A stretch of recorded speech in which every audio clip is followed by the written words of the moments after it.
Oh,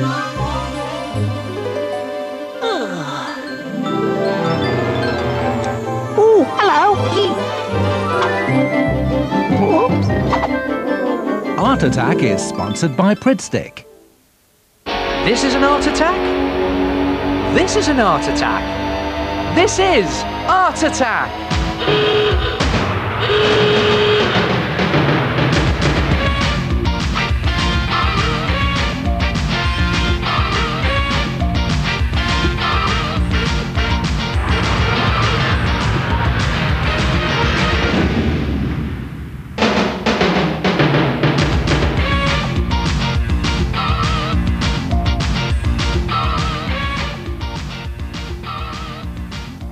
Ah, hello there. Oh, are you like me? You can never find a place to put down a wet paintbrush when you're painting. Ah, there it is. What you need is a wide-mouthed frog brush holder. Come and have a look at this. To make your froggy brush holder, you need some of this stuff. This is self-hardening clay, and you can get it from toy and craft shops. And it's brilliant, because it's modelling clay that hardens by itself. You don't need to bake it. And with one bag, you can make loads of stuff. So just tear off a handful and roll it into a nice, soft, smooth ball. This is already soft in the studio lights. And then just place the ball down like that, and then take your paintbrush and just very carefully push your paintbrush down into the front of that ball to create the frog's mouth. And you need to push it far enough down so that the clay holds the brush and it doesn't fall out. Then just roll it about a bit just to open up the mouth, and then take it out and take another piece of clay and roll that into a smaller ball this time. Place that down and then just flatten it into a circular disc like that. Then take a ruler and just chop the top third of that disc. Just roughly the top third, doesn't need to be accurate. And then turn your ruler around and chop it in half the other way, so that you now have two big back feet for your frog and two smaller front feet.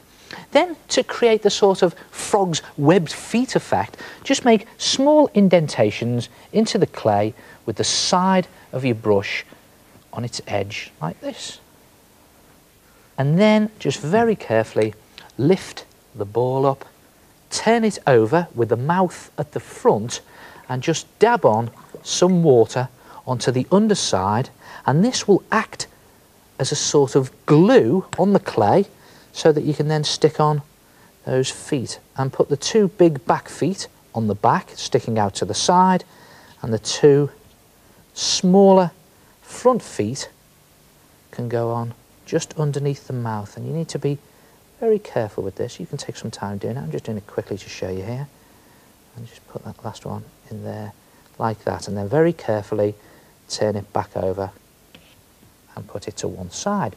Then take another piece of clay and roll it into a sausage that's a bit longer than one of your fingers, and just very loosely bend that over in half, and then just slip this in the gap between one of those big back feet and the body. Just poke it in with your finger or the brush. Again, you can take some time doing this. I'm just doing it really quickly to show you, and put plenty of water in to glue it in, and then do the same on the other side, another sausage of clay, and just fold that over and squeeze that in between the other back foot and the body, and there you have two big back legs on your clay frog, just like a real frog. And then just roll two smaller balls of clay and a dab of water on the top, and you have two great big froggy eyes. And it's great that this water just acts as a glue. And then put the whole thing to one side to dry. And it may dry overnight, it may take a little bit longer than that, but when it's dry, look at that. The self-hardening modelling clay has self-hardened, and it's actually gone rock solid. Look at that. And then paint it, and you can paint it using poster paint or acrylic paint. And it's a good idea to start with to paint it a nice froggy green. And just slop that on there just to show you. And then you can paint on some detail when the whole thing is green. And there's mine. Look at that. What I've done here is I've painted some spots on the front and the back. I've given Some nice wide eyes. I've even painted his mouth, his wide mouth red, and I've picked out all that detail in felt tip pen. And there he is, and you can use him to stand your wet paintbrush when you're painting, or you could even put a pen in it when you're writing to stop your pen from rolling around. And you could even do them in a different colour. What about this one? There's a red one there with sort of blue spots. And you could use different types of modelling clay. I like the self-hardening, but this is the stuff that you bake. Be careful with that when you're using it though. And this is just the ordinary soft modelling clay that you can get. And how about your own favourite dough recipe? There's loads of those in books. And you could even invent your own little creature. That's a bumblebee. But again, you must do a nice wide mouth. Try it yourself, a wide mouth frog brush or pen holder. Hello, it's the head here. Oh, there's such a dinky little idea. And to make one, all you need to do is roll a handful of your chosen clay into a bowl. Press a paintbrush or pen in to make a mouth. Press a smaller ball of clay into a flat disc and use it to make 4 webbed feet. Add some legs, make 2 balls for eyes, let it all set and paint it. And you'll have your very own friendly froggy pen or paintbrush holder. Arr, arr.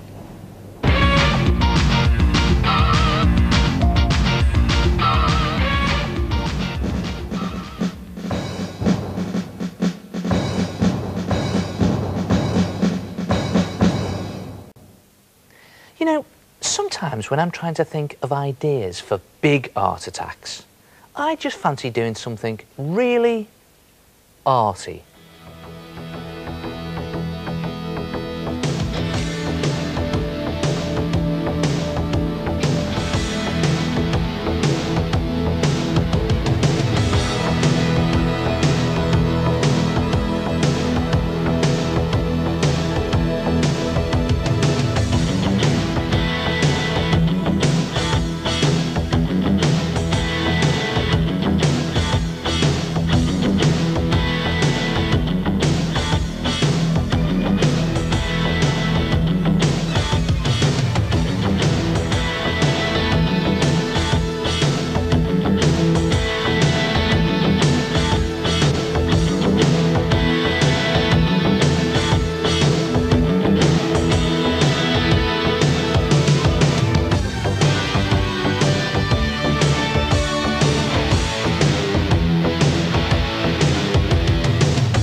I seen him somewhere before?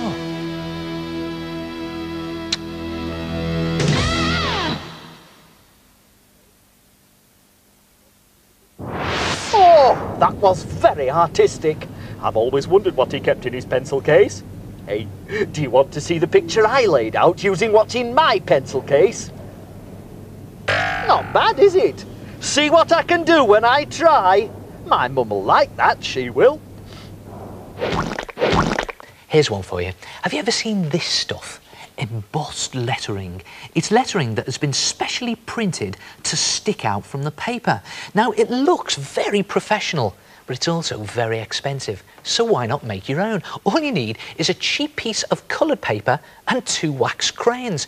Now, you can use any colour paper you like apart from white. I've gone for some orange sugar paper, and you need 2 wax crayons, one that's a lighter colour than your paper, so that's yellow wax crayon in this case, and one that's a darker colour than your paper, and I've gone for a brown wax crayon.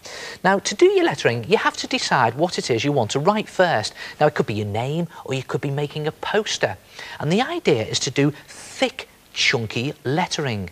But it's also a good idea to do it very lightly in pencil first, and that's what I've done here. You may just be able to make out the word art there, and I've done this very faintly.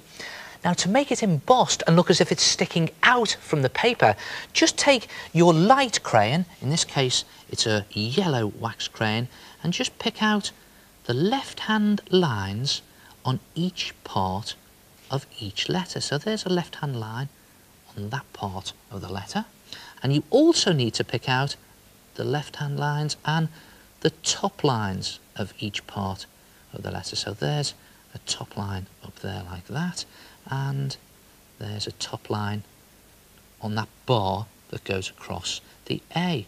And then if we go over to the R here, there's a left-hand line that goes down that part of the R, and again there's a left-hand line there in this part, and it's just a case of trying to think, if the light was coming from the left of your picture, which edges would it be shining on if the letters were raised?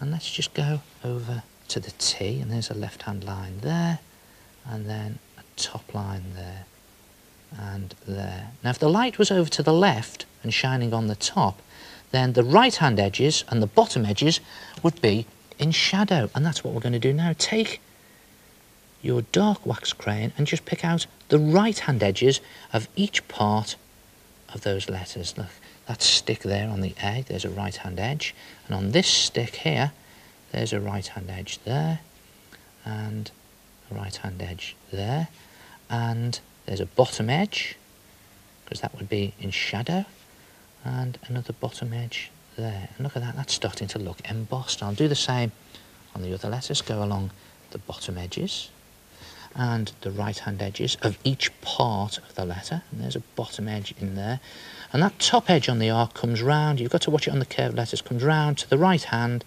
and becomes a bottom edge. See that under there, like that, and you've got a right-hand edge there. And just finish off the T, a bottom edge, a bottom edge, a right-hand edge, and a bottom edge, just to finish it off. And there it is, embossed lettering that tricks your eyes into believing that it's raised from the paper. And you know, you can use homemade embossed lettering on lots of different things. How about on your posters for a start? That looks really good, doesn't it? And you could always decorate your exercise books or your drawing books with it. That looks very professional and very expensive. And you know, the great thing about this technique is your lettering doesn't have to be perfect to look great when it's embossed. Try it yourself. Homemade embossed lettering. Oh, that's really effective. Just take some coloured paper and sketch out some chunky letters. Then use a lighter wax crayon to do all the left hand and top lines on each part of your letters, and use a darker crayon to do the right hand and bottom lines on each part of the letters. Extremely easy embossing.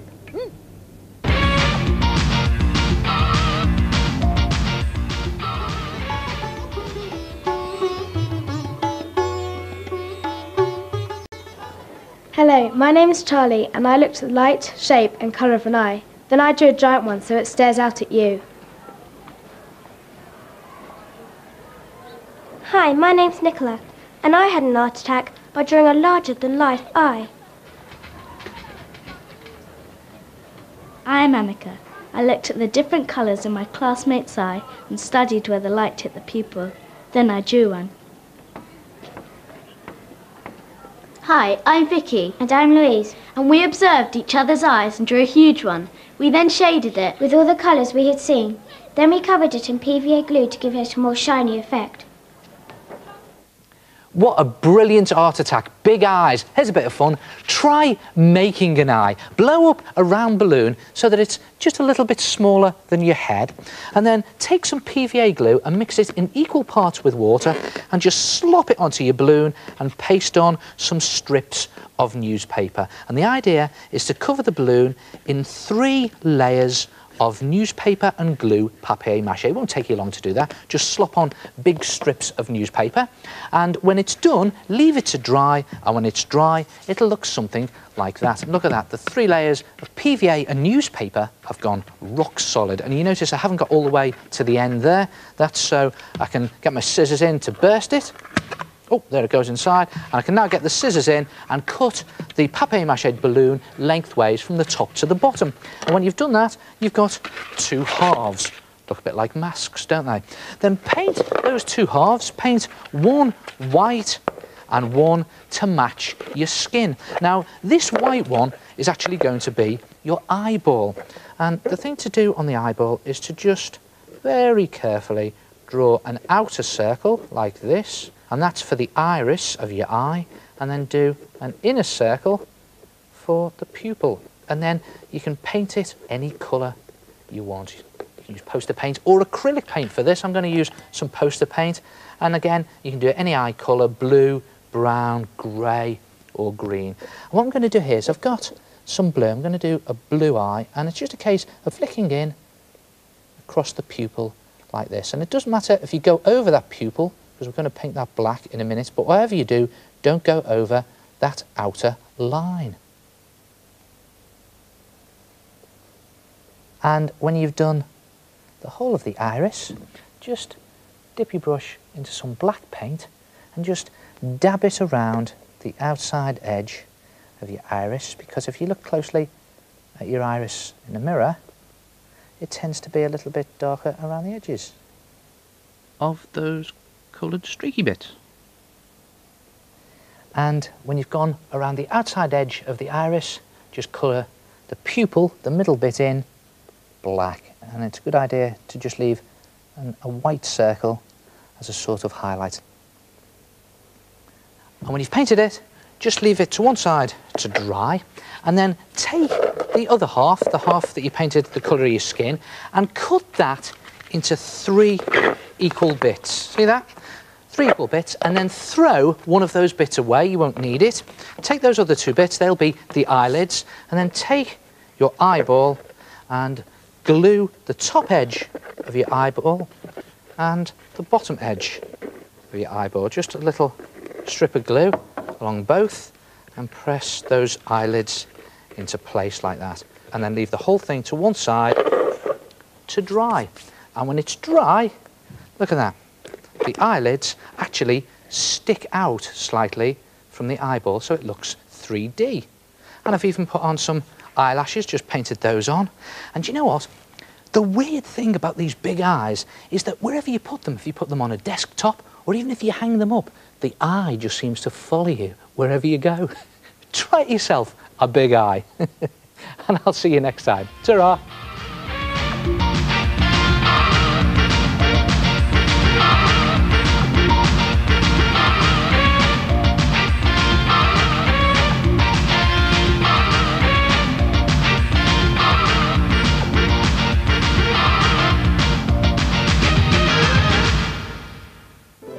Art Attack is sponsored by Pridstick.